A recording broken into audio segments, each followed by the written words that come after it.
محمد بلغ العلا بكماله كشف الدجى بجماله حسنت جميع خصاله صلوا عليه وآله بلغ العلا بكماله كشف الدجى بجماله حسنت جميع خصاله صلوا عليه وآله عربের পরে মক্কার বুকে মা আমিনার সেথায় খোদার করুণা কাউসার জরসে বারম্বার বালাগাল আলা বিকামালিহি কাশাফাত জা বিজামালিহি হাসানাত জামিউ খিসালিহি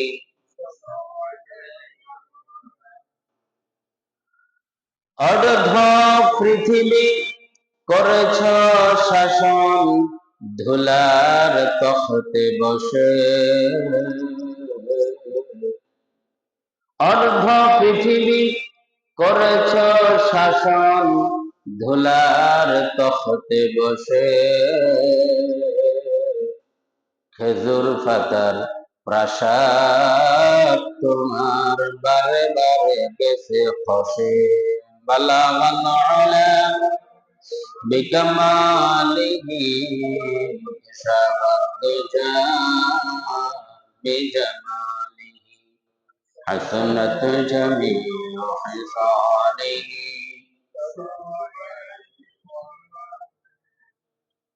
উপস্থিত মুআজ্জাজ মুহতারাম হযরত উলামায়ে কেরাম দিন প্রিয় ইসলাম প্রিয় সম্মানিত মুসল্লিয়ানে কেরাম পরম শ্রদ্ধেয় অত্র এলাকার দিন দরদি মুরব্বিয়ানে আযম সম্মানিত যুবক ভাইরা বাড়িতে ঘরে অবস্থানরত আমাদের পরমা শ্রদ্ধেয়া মুহতারিমা সম্মানিত সর্বগুণে গুণান্বিত পর্দাশীলা মা ও বোনেরা, আমরা ওই মহান রব্বুল আলামিনের দরবারে লাখ কোটি শুকর গুজার হচ্ছি যে মুনিব আমাদেরকে দুনিয়াবি হাজারো ব্যস্ততা কাজকর্ম পেরেশানি সব কিছু থেকে ফারেক করে আল্লাহর আরশের নিচে জমিনের উপরে সর্বোত্তম জায়গা আল্লাহর ঘর মসজিদে আসার বসার বিশ্ব নবীজির শানে কয়েক মর্তবা দরুদ শরীফ পড়ার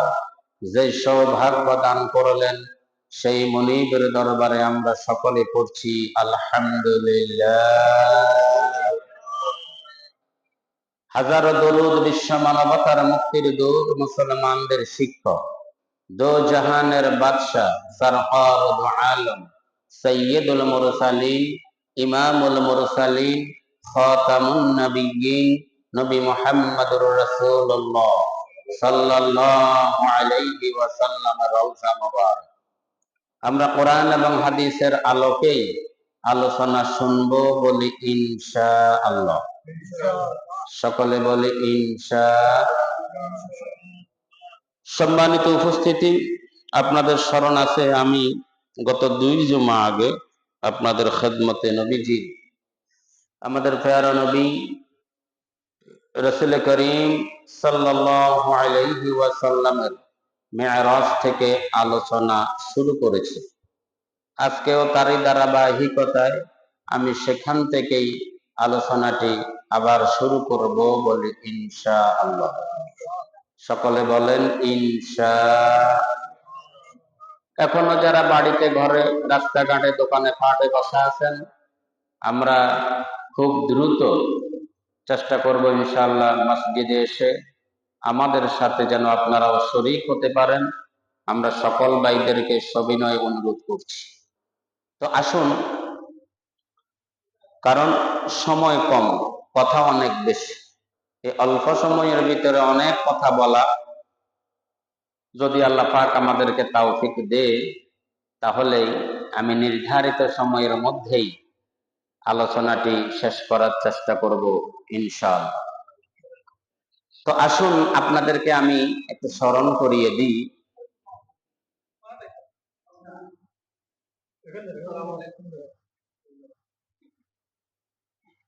আমি যেখানে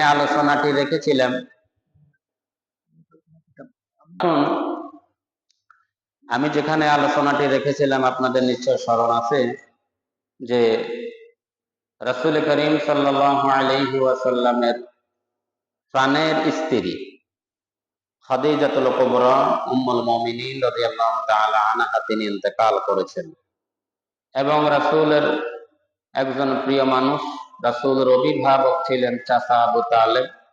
যদিও ঈমান আনেন নাই, কিন্তু আল্লাহ রাসূলের মাথার উপরে তিনি ছিলেন একটা ছায়ার মতো। সেই চাচাও ইন্তেকাল করেছেন। এখান পর্যন্ত আমি এসেছিলাম, আপনাদের স্মরণ আছে তো ইনশাআল্লাহ। রাসূলের হৃদয়টা খুবই ভাঙা, যে আপন বলতে এখন আর দুনিয়াতে কেউ রইল না। কেউ যে আল্লাহর নবীজিকে সান্ত্বনা দিবে, নবীজি কারো কাছে গিয়ে সান্ত্বনা পাবে, এরকম আর কেউ নাই, কেউ রইল না।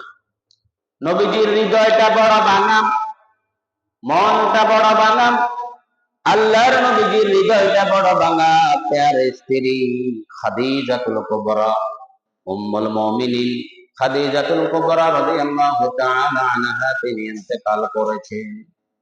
আমার ভাইয়েরা, সম্মানিত মুসল্লিয়ানে কেরাম, আল্লাহর নবীজি খাদিজাতুল কুবরাকে রাদিয়াল্লাহু তাআলা আনহাকে কত ভালোবাসতেন।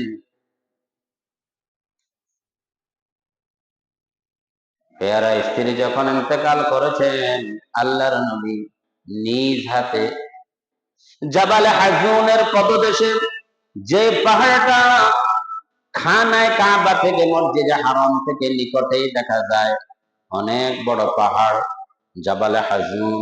জাবাল হাজুনের পাদদেশে, যেখানে খাদিজাতুল কুবরা রাদিয়াল্লাহু তাআলা আনহাকে আল্লাহর নবীজি নিজ হাতে কবরস্থ করে দিলেন। মাখবারাতুল মাআল্লা, যেটাকে বলা হয় মাখবারাতুল মাআল্লা, ওই কবরস্থানের ভিতরে নবীজি নিজেই প্রিয়তম স্ত্রীকে কবরস্থ করে দিলেন।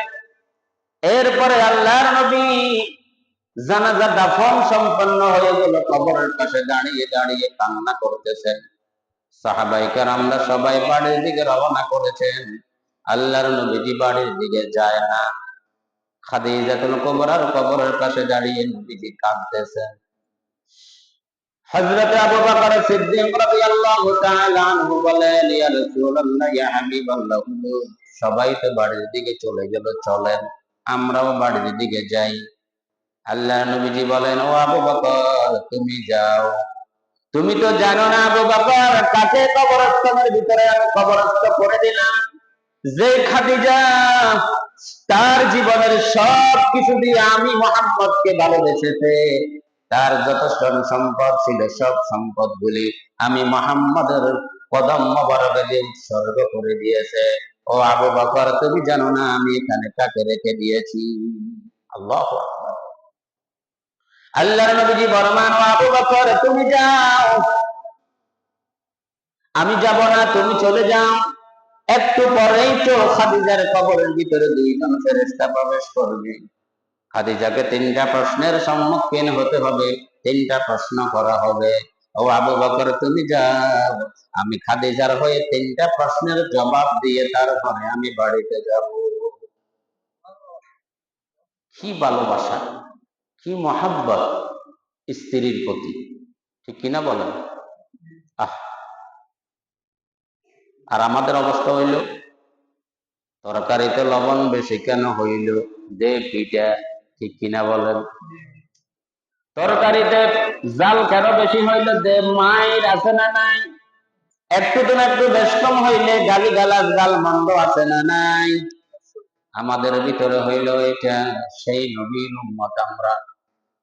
আল্লাহর নবীজি যখন বললেন আমি খাদিজার হয়ে প্রশ্নের জবাবগুলি দিয়ে দেব, এরপরে বাড়িতে যাব, আল্লাহ রাব্বুল আলামিন ফরমান, ও জিবরাইল আপনি যান আমার হাবিবকে বলে দেন আমার হাবিব যেন বাড়িতে চলে যায়, আমি খাদিজার প্রশ্নের জবাব বলে আমি আল্লাহ স্বয়ং দিয়ে দিব। সুবহানাল্লাহ। আহ, কি সুন্দর, কি নবীর পরিবার। আমরা সেই নবীর উম্মত, ঠিক কিনা বলে? আমাদের নবীর স্ত্রীরা মুমিনদের মা, আমাদের নবীদের স্ত্রীরা, আমাদের নবীর স্ত্রীরা আমাদের জন্য আদর্শ, মা বোনদের জন্য আদর্শ, ঠিক কিনা বলেন? নবীর মেয়ে জান্নাতের মহিলাদের সর্দারিনী হবে। নবীর জামাই হচ্ছে আসাদুল্লাহ আলী, কাফেরদের জন্য সিংহ। সুবহানাল্লাহ। নবীর নাতিরা হবে জান্নাতের যুবকদের সর্দার। সুবহানাল্লাহ। কি পরিবার। আর আমরা সেই নবীর উম্মত। আমরা হচ্ছি আব্বাও সিগারেট খায়, ছেলেও সিগারেট খায়, আব্বাও গাঁজা খায়, ছেলেও গাঁজা খায়, আব্বাও বাবা খায়, ছেলেও বাবা খায়, আছে না নাই?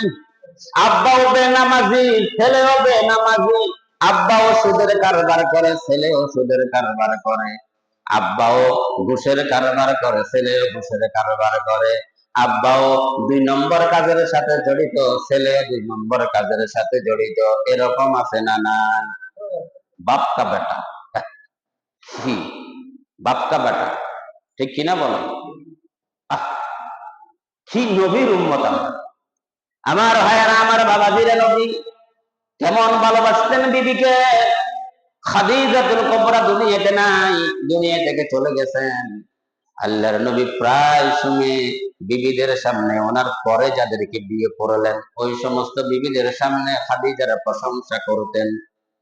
একদিন উম্মুল মুমিনিন হযরত আয়েশা সিদ্দিকা রাদিয়াল্লাহু তাআলা আনহা আল্লাহর নবীজিকে ফরমান, ইয়া রাসূলুল্লাহ, ইয়া হাবিবাল্লাহ, আপনি কখন কোন বয়সে একটা বুড়ি মহিলাকে বিয়ে করেছেন? তারপরে আমরা আপনার ঘরে কত সুন্দরী সুন্দরী রমণী বিবিরা আপনার ঘরে এসেছি, আপনি এখনো ওই বুড়ির প্রশংসা করেন, তার কথা বলেন কেন? আল্লাহর নবীজি উম্মুল মুমিনিন হযরত আয়েশা সিদ্দিকা রাদিয়াল্লাহু তাআলা আনহার যে খাদিজাতুল কুবরাকে বুড়ি বলেছে, এই কথাটি আল্লাহর নবীজির পছন্দ হয় নাই, হুজুর কষ্ট পেয়েছেন। এই জন্য আয়েশার, আল্লাহর নবীজির বিবি উম্মুল মুমিনিন আয়েশা সিদ্দিকা রাদিয়াল্লাহু তাআলা আনহার চাওয়ালটাকে এইভাবে আল্লাহর নবীজি চেপে ধরেছেন। জীবনে একবার কোনদিন কোন বিবির গায়ে হাত তুলেন নাই, কোন বিবিকে কষ্ট দিয়ে কথা বলেন নাই। এই একবার খাদিজাকে বুড়ি বলার কারণে আয়েশা সিদ্দিকা রাদিয়াল্লাহু তাআলা আনহা চওয়ালটাকে চেপে ধরেছিলেন। ও আমার ভাইয়েরা, আমার বাবাজিরা, কি মহব্বত ছিল স্বামী স্ত্রীর, ঠিক কিনা বলেন? আর আমরা সেই নবীর উম্মত, নিজের বিবি ভালো লাগে না, অন্যের বিবি ভালো লাগে, আছে না নাই? নিজেরটা ভালো লাগে না, অন্যেরটা কি? আর আমাদের মা বোনেরা নিজের স্বামীরে ভালো লাগে না, অন্যের স্বামী, অন্য পুরুষ ভালো লাগে, ঠিক কিনা?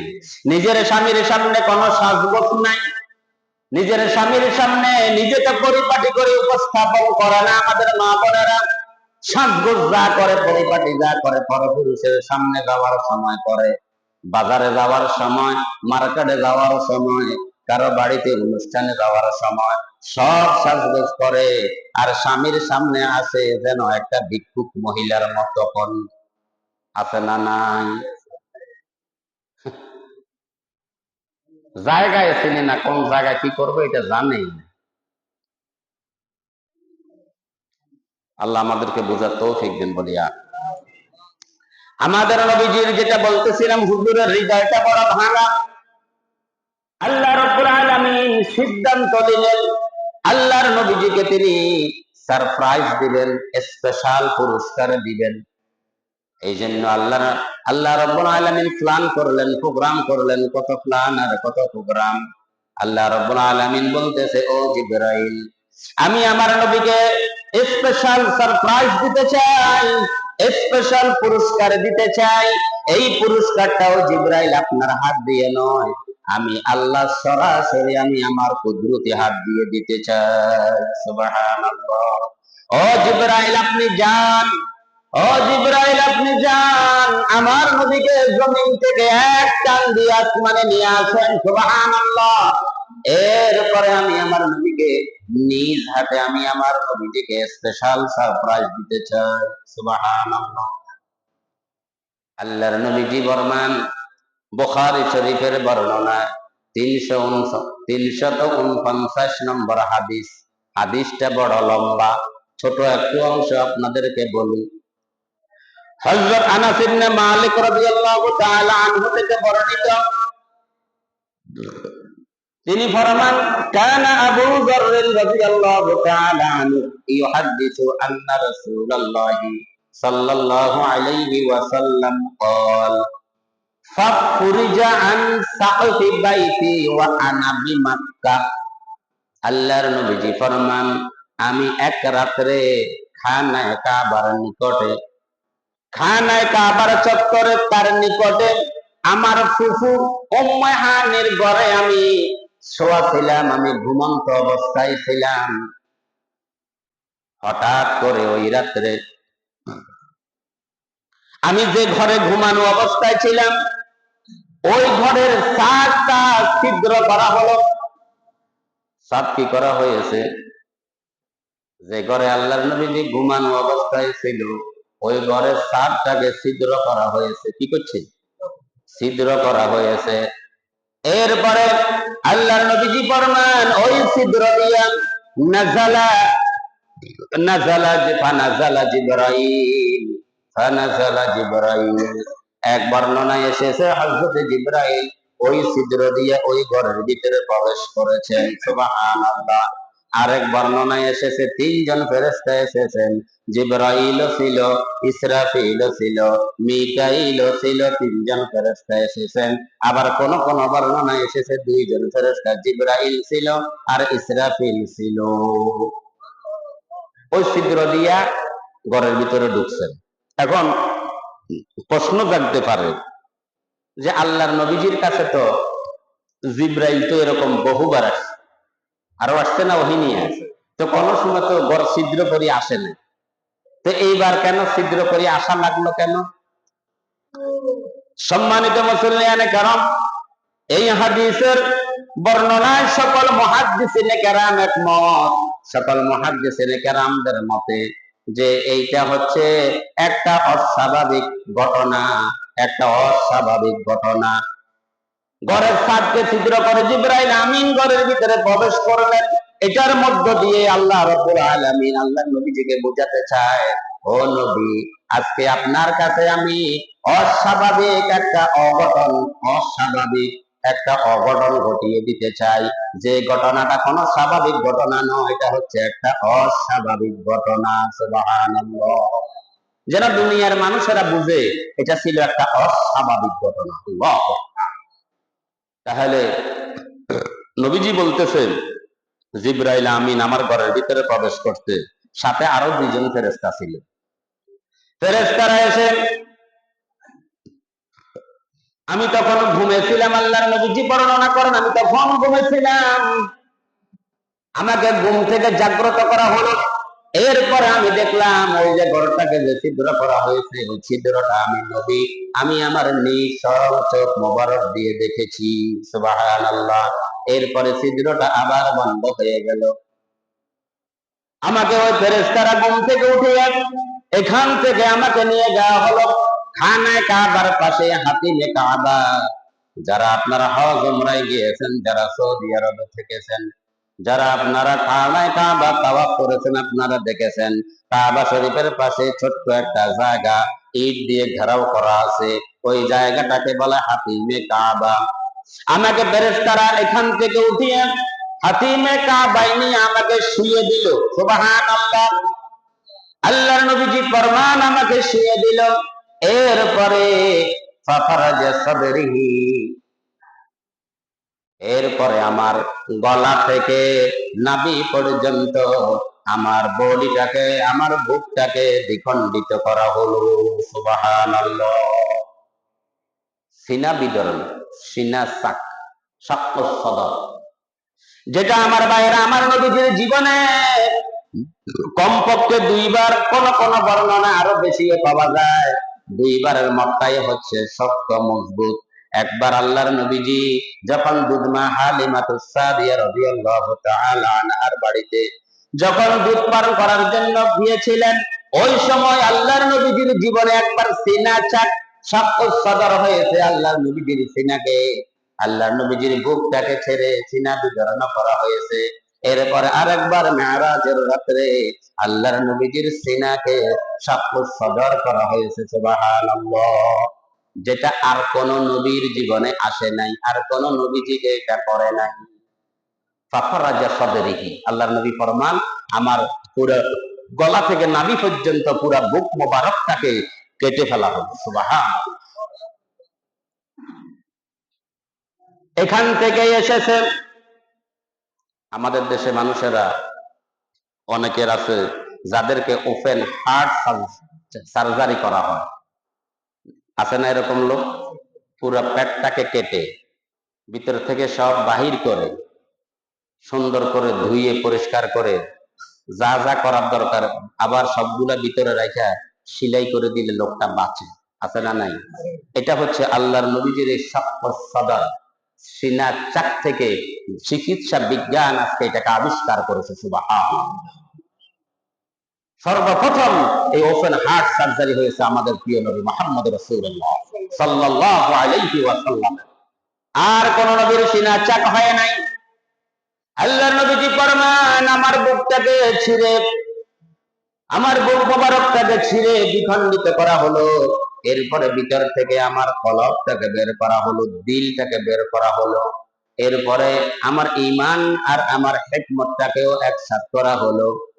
ফাগসালাহু বিমাই যামযাম, ফাগসালাহু বিমাই যামযাম। এরপরে ওই জমজমের পানি দিয়ে আমার দিলটাকে ধুয়ে পরিষ্কার করা হলো। এরপরে নবীজি ফরমান, সুম্মা জাআ বিকাসফিন মিন যাহাবিন মুমতালিন ঈমানাও ওয়া হিকমা।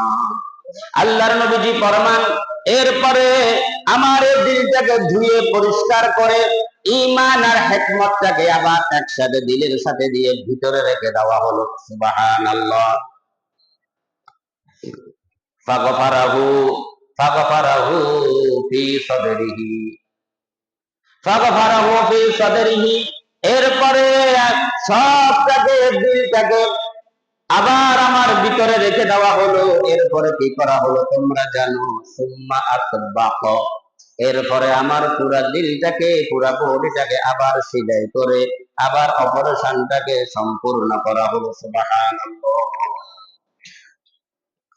আমার ভাইয়েরা, যে সমস্ত সাহাবায়ে কেরাম আল্লাহর নবীজিকে দুই একবার যারা উদম গায়ে দেখেছেন, জামাবিহীন অবস্থায় যে সমস্ত সাহাবায়ে কেরাম আল্লাহর নবীজিকে দেখেছেন, তারা সাক্ষী দিতেছেন, ও আমরা যখন আল্লাহর নবীজিকে উদম গায়ে দেখেছি, উদিলে উদম গায়ে যখন দেখেছি, আমরা পরিষ্কার দেখতে পেয়েছি দুইটা জামার মধ্যখানে যে রকম একটা সিলাইয়ের দাগ দেখা যায়, আল্লাহর নবীজির গলা থেকে নাভি পর্যন্ত আমরা এরকম পরিষ্কার সিলাইয়ের দাগ দেখতে পেয়েছি। সুবহানাল্লাহ। আমরা পরিষ্কার দেখতে পেয়েছি এরকম একটা সিলাইয়ের দাগ। আল্লাহর নবীজিকে এরপরে বসানো হলো। নবীজি ফরমান, আমাকে বসানো হলো।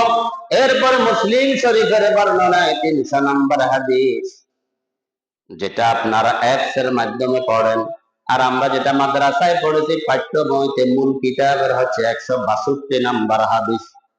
আল্লাহর নবী ইরশাদ ফরমান, ক্বালা রাসূলুল্লাহ সাল্লাল্লাহু আলাইহি ওয়াসাল্লাম, উতিতু বিল বুরাক। এরপরে আমার সামনে একটা বুরাক আনা হলো, বুরাক আনা হয়েছে। ওয়া হুয়া দাব্বাতুন আবয়াদু তাওয়িলুন ফাওকাল হিমারি ওয়া দুনাল বাররি আও কামা ক্বালা আলাইহি সালাতু ওয়াস সালাম। আমার সামনে একটা বোরাক আনি হাজির করা হলো। বোরাক এটা হচ্ছে বারকুন থেকে, যার অর্থ দ্বারা বিদ্যুৎ। তার অর্থ কি? বিদ্যুতের গতি যেরকম এই যে যেটার উপরে বহন করে আল্লাহর নবীজি মেরাজের যাত্রা করেছিলেন, এই বোরাকের গতি ছিল এরকম বিদ্যুতের চাইও আরো বেশি গতিবেগ। সুবহানাল্লাহ। আল্লাহর নবী ফরমান, বোরাকটা আমার সামনে হাজির করা হলো। তোমরা কি জানো বোরাকটা দেখতে কেমন? ওয়াহুয়া দাব্বাতুন আবিয়াদু তাওয়িলুন। আল্লাহ রাসূল ইরশাদ ফরমান, বোরাকটা দেখতে ছিল সাদা রঙের। দেখতে কেমন? সাদা রঙের, এবং ছিল তাওয়িলুন, লম্বা। এরপরে ফাওকাল হিমারি ওয়া দুনাল বাররি, সে ছিল গাধার চেয়ে ছোট, খচ্চরের চেয়ে একটু বড়। এই বোরাকটা আমার সামনে হাজির করা হলো। তার লাগাম ছিল উপরে বসার জন্য যেরকম একটা ব্যবস্থা থাকার দরকার, এরকম ব্যবস্থাও ছিল, তার লাগামও ছিল। এই বোরাকের স্পেশাল একটা গুণ আছে। আল্লাহ নবীজি ফরমান, মুসলিম শরীফের বর্ণনা, তোমরা কি সেটা জানো? এই বোরাকের একটা স্পেশাল গুণ হলো ইয়াদু হাফিরাহু ইনদা মুনতাহা তারফিহি আও কামা ক্বালা আলাইহিস সালাতু ওয়াস সালাম। এই বোরাক গুণ হলো তার নজর, তার দৃষ্টি যত দূর পর্যন্ত যায়, এই বোরাক এক লাফে সেই তত দূর পর্যন্ত যেতে পারে। সুবহানাল্লাহ। তার নজর যত দূর পর্যন্ত যায়, সে এক কদমে এক লাফে তত দূর পর্যন্ত যেতে পারে। আল্লাহু আকবার। এটা হচ্ছে বোরাকের স্পেশাল একটা গুণ। আমার ভাইয়েরা, বাবাজিরা, আল্লাহর নবীজি ফরমান, এরপরে ফারুকিবতুহু হাত্তা আতাইতু বাইতুল মুকাদ্দাস, এরপরে আমি ওই বোরাকের উপরে উঠে বসলাম। এই বোরাক আমাকে নিয়ে এবার বাইতুল মুকাদ্দাসের দিকে রওনা করলো। সুবহানাল্লাহ। এটা হচ্ছে আসর। এটা কোনটা বলেন? এটা কোনটা? আমরা মাত্র খানায় কাবা থেকে হবে রওনা করতেছি। কোন দিকে? বাইতুল মুকাদ্দাসের দিকে। কোন দিকে? আপনারা কি আমার সাথে যেতে রাজি আছেন? ওরা কথা কন। রাজি আছেন তো ইনশাআল্লাহ? 1265 কিলোমিটার বর্তমান কিলোমিটার, আর 1265 কিলোমিটার 737 মাইল। বর্তমানের এটার বর্ণনা প্রায় 1600 কিলোমিটার। কিছুটা বেতন একটু আছে, বেশ কম আছে। তখনকার সময় এই পথে তারা তো, তখন তো গাড়ি ছিল না, বিমান ছিল না। ওনারা যে সওয়ারি গুলা নিয়ে সফর করতেন, ওই সফরে খানায় কাবা মক্কা থেকে বাইতুল মুকাদ্দাস পর্যন্ত একজন লোকে যাতায়াত করতে সময় লাগতো 40 দিন। কতদিন? 40 দিন। এখন এই পথে আল্লাহ রাসূল মাত্র রওনা করেছেন। হুজুর এখন বোরাকের উপরে। কোথায়? ফারকিবতুহু, হুজুর বলতেছে আমি এখন বোরাকের উপরে। হুজুর রওনা করেছেন, সাথে আছে হযরত জিবরাইল আমিন রাদিয়াল্লাহু তাআলা। হযরত জিবরাইল আমিন সাথে আছেন। হুজুর রওনা করেছেন। সুবহানাল্লাযী ইয়াসরা বিআবদিহি লাইলাম মিনাল মাসজিদিল হারাম ইলাল মাসজিদিল আকসা। মসজিদ হারাম থেকে যে ফুট পবিত্র যিনি রব, তিনি মসজিদে হারাম থেকে মসজিদে আকসা পর্যন্ত তার বান্দাকে সফর করিয়েছেন রাত্রের একটা সময়। রাত্রের কিছু সময়, রাত্রের একটা সময় তাকে সফর করিয়েছেন। আল্লাযী বারাকনা হাওলাহু লিনুরিয়াহু মিন আয়াতিনা। আর পুরাটা সফর এবং বাইতুল মুকাদ্দাস চতুর্পাশটা আল্লাহ পাক বরকতে বরকতে পরিপূর্ণ করে দিয়েছেন। সুবহানাল্লাহ। হুজুর এখন রওনা করেছেন কোন দিকে? বাইতুল মুকাদ্দাসের দিকে। সাথে কে আছেন? হযরত জিবরাইল আমিন। দুইজন রওনা করেছেন। জিবরাইল আমিন হচ্ছেন পথ প্রদর্শক। হুজুর তো চিনেন না, কখনো যায় নাই। জিবরাইল আমিন হচ্ছে রাহাবার, পথ প্রদর্শক, সাথে আছেন। রওনা করলেন। কিছু দূর যাওয়ার পরে এমন একটা জায়গায় আসলেন যেখানে শুধুমাত্র খেজুর গাছের বাগান আর খেজুর গাছের বাগান দেখা যায়। আমার ভাইরা, আমার বাবাজিরা, আল্লাহর নবীজিকে সেখানে নামিয়ে দেওয়া হলো।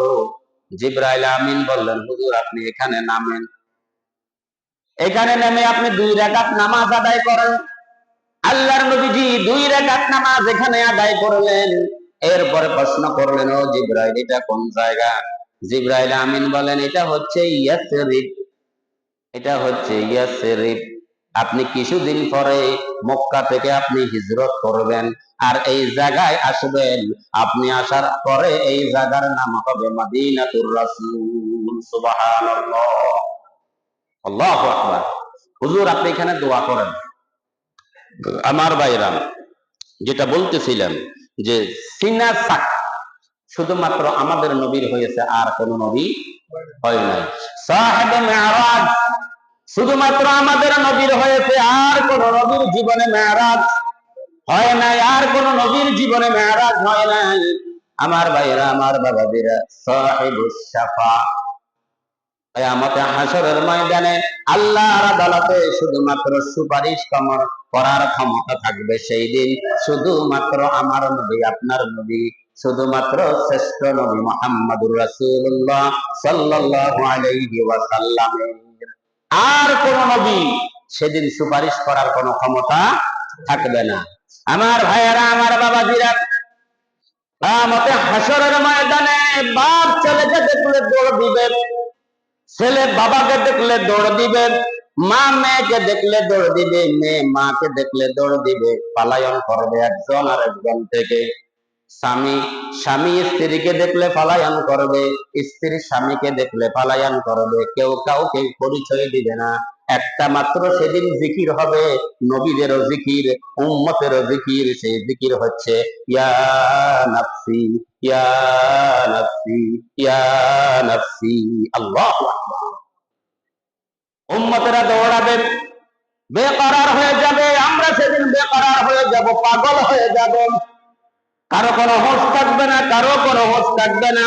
যেই সূর্যটা এখন দুনিয়া থেকে 9,30,00,000 মাইল পরে, তাফসীরের ভিতরে এসেছে সূর্যটার মুখ হচ্ছে 12টা মুখ। কয়টা মুখ? 12টা মুখ। এই 12টা মুখ থেকে শুধুমাত্র একটা মুখ দিয়ে জমিনের দিকে তাপ দেওয়া হয়। কয়টা মুখ? তাও আবার বলতেছে উল্টা দিক দিয়ে। তাফসীরের ভিতরে আমি পেয়েছি এইটার, আল্লাহ ভিতরে এসেছে তাফসীরে ইবনে কাসিরের ভিতরে বলেছে যে একটা মুখ দিয়ে জমিনের দিকে তাপ দেওয়া হয়, এটাও হচ্ছে উল্টা দিক দিয়ে। কোন দিক? সিধা দিক না, একটা হচ্ছে সিধা। আমরা যেটা ওই যে দা বটি শ্রেণী যেগুলো আমরা ব্যবহার করি, সিধা ফিটে যেরকম ধার আছে, উল্টা ফিটে কি এরকম ধার আছে না? বলতেছে সূর্যটা উল্টা ফিট দিয়ে তাপ দিচ্ছে, এতই গরমে আমাদের এই অবস্থা। জমিনে গরমের দিনে আমাদের হোশ থাকে না, ঠিক কিনা বলেন? আর সেদিন সূর্যটাকে টেনে মাথার উপরে আনা হবে, তার 12টা মুখ, সবগুলা মুখ মানুষের দিকে, নিচের দিকে দেওয়া হবে, নিচের জমিনটা তামা হয়ে যাবে। আমার ভাইরা, আমার বাবাজিরা, মানুষের মগজগুলি কান আর নাক দিয়ে, কানের ছিদ্র দিয়ে, নাকের ছিদ্র দিয়ে বের হতে আরম্ভ করবে। আর মানুষেরা তাদের পচা ঘামের ভিতরে সাঁতরাইতে আরম্ভ করবে, জিহ্বাটা বের হয়ে কুকুরের মতো ঝুলতে আরম্ভ করবে। আর মানুষেরা বলবে ইয়া নাফসি ইয়া নাফসি ইয়া নাফসি, আজকে নিজে বাঁচি। আল্লাহু আকবার। আজকে নিজে বাঁচি। মানুষেরা দৌড়াইতে আরম্ভ করবে। দৌড়াইয়া গিয়া হযরতে বাবা আদমের কাছে গিয়া বলবে, আদম আপনি তো আমাদের আদি পিতা, আজকে ভয়াবহ আযাবের ভিতরে আপনি আমাদের জন্য একটু আল্লাহর কাছে সুপারিশ করেন। আদম নবী বলবে, আজকে সুপারিশ করার ক্ষমতা আমার নাই। ইয়া নাফসি ইয়া নাফসি, তোমরা যাও ইব্রাহিমের কাছে যাও। মানুষেরা দৌড়াইয়া ইব্রাহিম নবীর কাছে যাবে। ইব্রাহিম নবীর কাছে গিয়ে বলবে, ও আপনি তো আমাদের জাতির পিতা, ঠিক কিনা বলেন? আমাদের জাতির পিতাকে যারা বলেন নাই বোধহয় আপনাদের জাতির পিতা নয়, যারা বলেন নাই আপনাদের নয়। আর আমরা যারা বলছি আমাদের আপন, আর আপনাদের হইল সৎ, নাকি? সকলে বলেন আমাদের জাতির পিতার নাম কি? ইব্রাহিম আলাইহিস সালাতু ওয়াস সালাম নাকি অন্য কোন জাতির পিতা আসেনি? আমনগো আসেনি? মানুষেরা দৌড়াইয়া যাইয়া ইব্রাহিমের কাছে গিয়ে বলবে, আপনি তো আমাদের পিতা, আজকে বিপদের সময় মুসিবতের সময় আমাদের জন্য একটি সুপারিশ করেন। হযরতে ইব্রাহিম আলাইহিস সালাতু ওয়াস সালাম বলবে, আজকে আল্লাহ রাব্বুল আলামিন যে ক্রোধ আর গোসা নিয়ে আছে, যে রাগ নিয়ে আছে, এটার সামনে আমি ইব্রাহিম কথা বলার কোনো ক্ষমতা নাই। ইয়া নাফসি ইয়া নাফসি, আল্লাহু আকবার। ইব্রাহিম বলবে, তোমরা যাও ঈসার কাছে।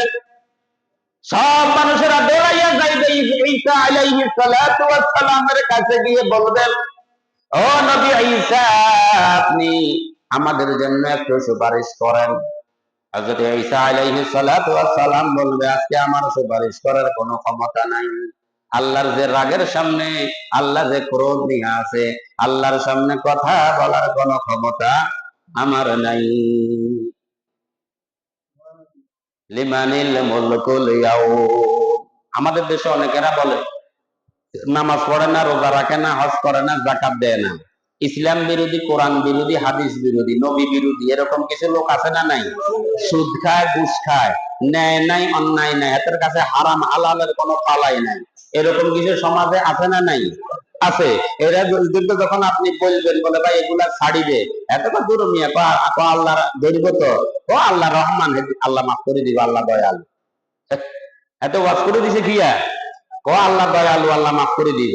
কিন্তু আমার ভাইয়েরা, কিয়ামতের হাসরের ময়দানে বিচারের দিন আমার আল্লাহর নাম সেদিন দয়ালু নয়, সেদিন আল্লাহর নাম রহমান নয়, সেদিন আল্লাহর নাম রহমান নয়, সেদিন আল্লাহর নাম রহিম নয়, সেদিন আমার আল্লাহর নাম হবে লিল্লাহিল ওয়াহিদিল কাহ্হার।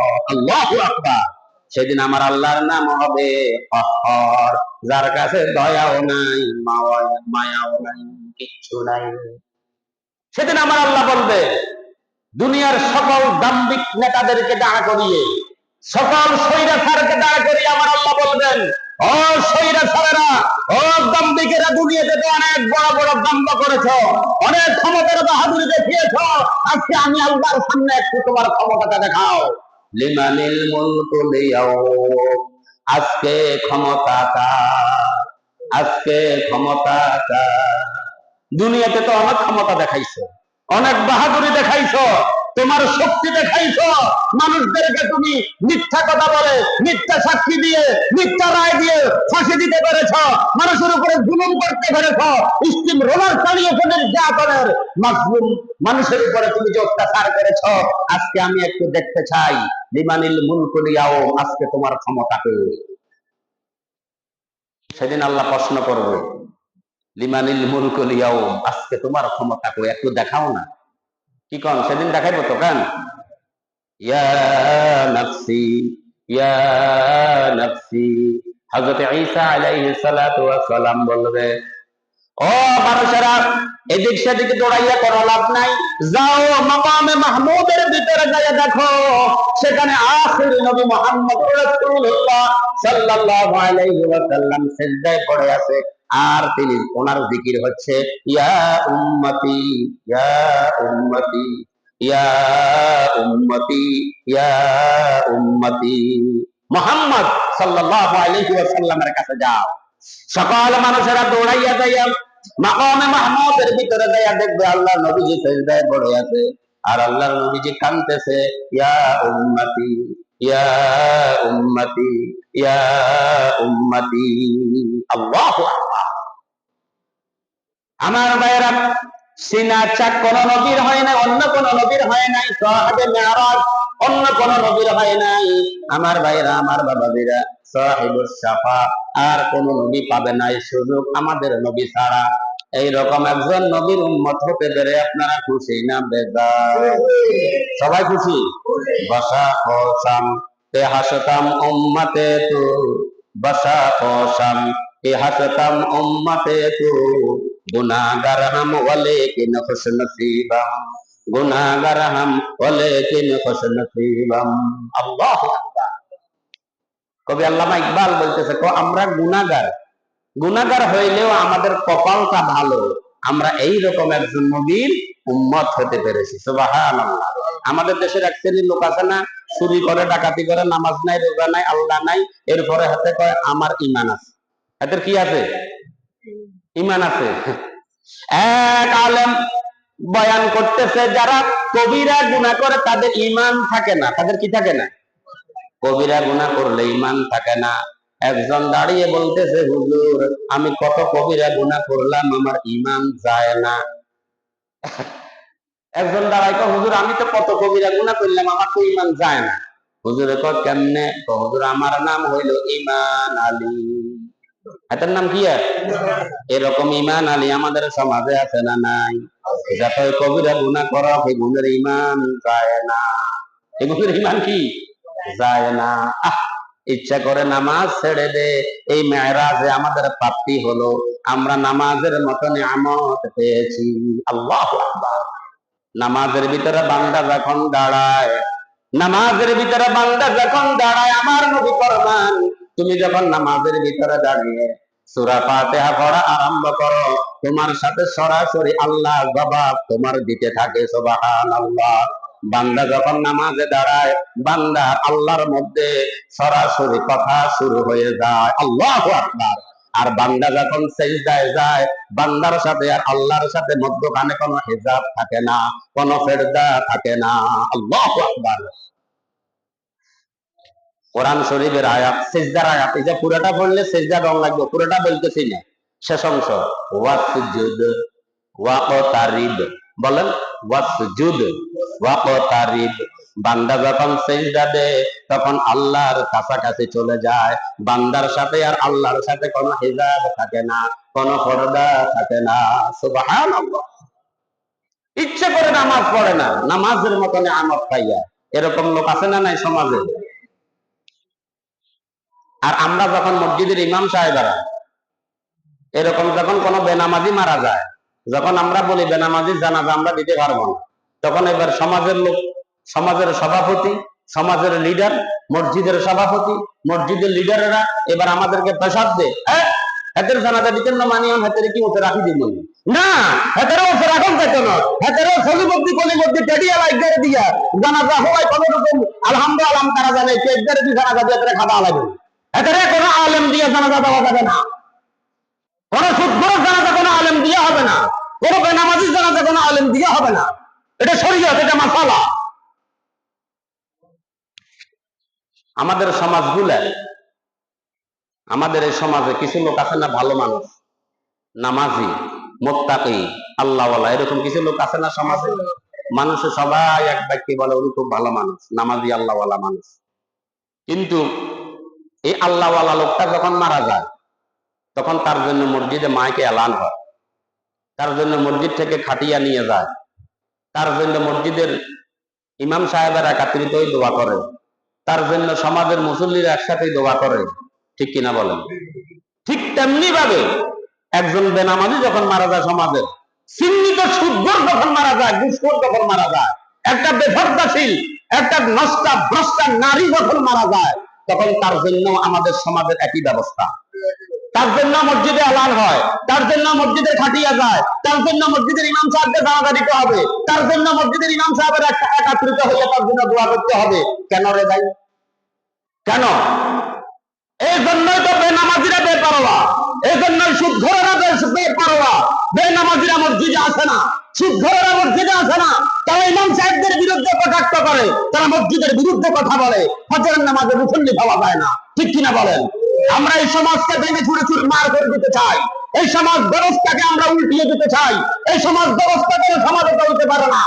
একজন ভালো মানুষের জন্য যে ব্যবস্থা, একজন বেনামাজির জন্য একই ব্যবস্থা, এটা হতে পারে না। আমরা এই সমাজকে যদি, এই সমাজ ব্যবস্থাকে যদি আমরা ভেঙে চুরে চুর মার করে দিতে পারি, তাহলে দেখবেন সমাজে মুসল্লির, মসজিদে মুসল্লির অভাব হবে না।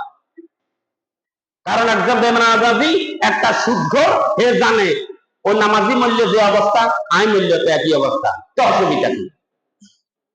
হাতে কি কয়? অসুবিধা কি? আমরা এই সমাজ ব্যবস্থা মানি না। আপনারা কি আমার সাথে একমত?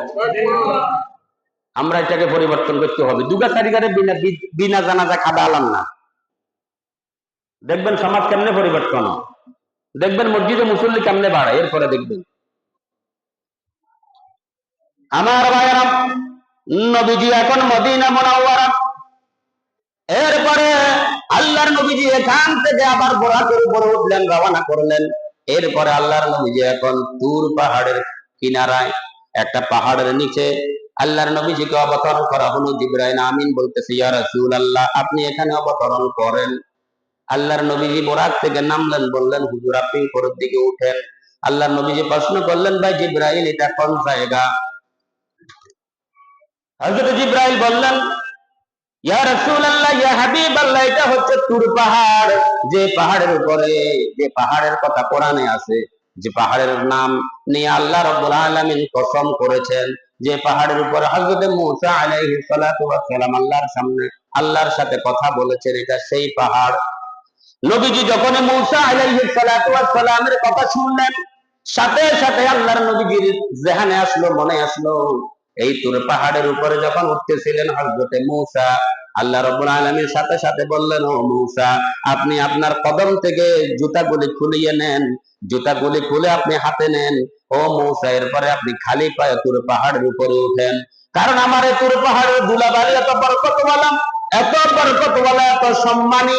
আপনি যদি যদি খালি পায়ে তুর পাহাড়ের উপরে উঠেন, আর তুর পাহাড়ের ধুলা বালিগুলি যদি আপনি মূসার কদম মোবারকের সাথে লাগে, আপনি মূসা ধন্য হয়ে যাবেন। সুবহানাল্লাহ। মূসা নবীর জন্য এটা। আর আল্লাহর নবীজি এটা যখন স্মরণ আসছে, জিবরাইল যখন বললেন এটা তুর পাহাড়, তখন আল্লাহর নবীজি জুতা মোবারক গুলি খুলতেছিলেন। জিবরাইল বলতেছে, ইয়া রাসূলুল্লাহ, জুতা মোবারক খুলতেছেন কেন? ও এই পাহাড়ে তো আমার ভাই মূসা উঠতে গিয়ে আল্লাহ রাব্বুল আলামিন বলছিলেন জুতাগুলি খুলে হাতে নেওয়ার জন্য। এখন আমার তো সেই কথা মনে আসছে, এই জন্য আমি জুতাগুলি খুলতেছি। কয়, ইয়া রাসূলুল্লাহ, ইয়া হাবিবাল্লাহ, এটা আপনার ভাই মূসার জন্য, এটা আপনার জন্য নয়। তুর পাহাড়ের ধুলাবালি মূসার কদম মোবারকে লাগলে মূসা ধন্য হয়ে যাবে। ইয়া রাসূলুল্লাহ, ইয়া হাবিবাল্লাহ, আপনি জুতা মোবারক নিয়ে তুর পাহাড়ের উপরে উঠেন, আর আপনার জুতা মোবারকের ধুলাবালি যদি তুর পাহাড়ে লাগে, তুর পাহাড় ধন্য হয়ে যাবে। সুবহানাল্লাহ। এরকম নবীর উম্মত হতে পেরে খুশি না বেজার? বসা বসাম কে হাসতাম উম্মতে তু, গুনাহগার হাম ওয়ালে কিনে হোসে নসিবাম। গুনাহগার হইলেও আমাদের নসিব বালা, আমরা এরকম একজন নবীর কি হতে পেরেছি? উম্মত হতে পেরেছি। আমরা এখন তুর পাহাড়ের উপরে। হুজুর মক্কা থেকে কোন দিকে? বাইতুল মুকাদ্দাসের দিকে সফরে আছেন। আমরা এখন কোথায় আছি? তুর পাহাড়ে। এখান থেকে আমি আলোচনা রাখবো আগামী সোমবার, আল্লাহ হায়াতে বাঁচাইলে, আপনাদের এই মসজিদে পবিত্র মেরাজুন নবী উপলক্ষে আলোচনা হবে। মেরাজের স্পেশাল কোনো আমল নাই, মেরাজ উপলক্ষে স্পেশাল কোনো আমল নাই, আলোচনা হতে পারে, দোয়া মাহফিল হতে পারে। এইটা উপলক্ষে আপনাদের মসজিদ কমিটি আলোচনা দোয়া মাহফিলের আয়োজন করেছে আগামী সোমবার দিন যাইয়া রাতে, আগামী সোমবার রাতে আপনাদের সকলের জন্য দাওয়াত রইল। আমি যেখান পর্যন্ত এখন এসেছি, এখান থেকে আমি আলোচনাটি মাগরিবের নামাজের পর পরে আপনাদের খেদমতে শুরু করব, যতদূর পর্যন্ত যেতে পারি ইনশাআল্লাহ। ওয়া মা আলাইনা ইল্লাল বালাগ, যারা পরে আসলে সুন্দর করেন।